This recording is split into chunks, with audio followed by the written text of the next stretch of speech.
kanong aiktian ka sarkar MDA2 ka Dr. Mizil Ampareen lingdo ka badai ru ka menteri badai kmi yakatnat lo kalau ong bahkan lang ya keren ba umitidang ba ka jalau konrad ke sangma ya kimat ya tai ki bayathir ha ka jigdu bat kinoilam ka Voice of the People Party VPP ha ka no phai singi ka arwar trikulam kot arjar psa ha bakren sikilap thai kubor ka menteri ka lethu ba kinoilam ka VPP kilapan jing shai halo ka jingbujuli Ophisar ha ka Meghalaya lokayukta bat ong ba makahi kelas ngap bahaya ka jingkren bat kan rapat show menteri rang ba.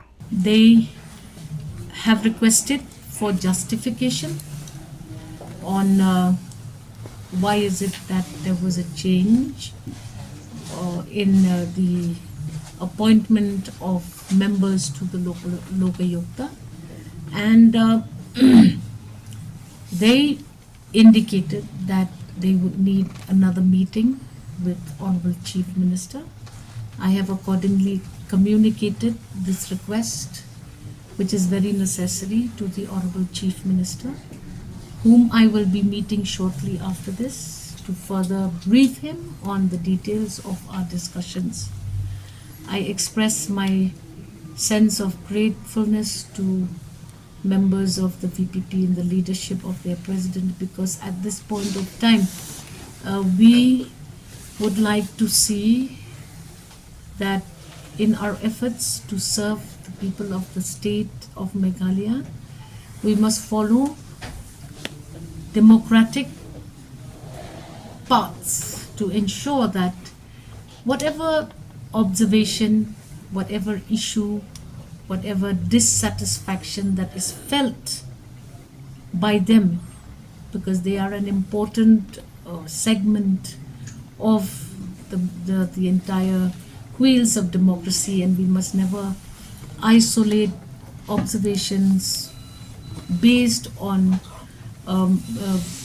frivolous decision taking or frivolous ignoring of important points brought to the forefront by all concerned members. And I sincerely hope that now that they have suspended their agitation, we will be able to communicate to them exactly the status of few of the demands that they have made. And I look forward to a working relationship which is going to be good for the democracy, which is going to be productive for the democracy.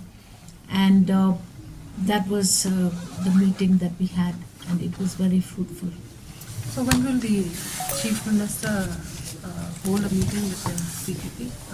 Because that is what Honorable Chief Minister will take his decision and will inform the concerned as and when he thinks fit. However, on my part, I will communicate to him. We've drawn out a minute of the meeting, and we leave it to the wisdom of the Honorable Chief Minister to communicate necessarily what he wants to get done. We do not want to discuss these matters because, like I said, discussions have taken place. Let these be communicated to the head of the state, who's the Honorable Chief Minister, and accordingly he will make the necessary briefings as and when the need arises. My role was to listen and then present our discussions to the highest authority of the state, which is the Honorable Chief Minister, and please wait for that communication to come from his head.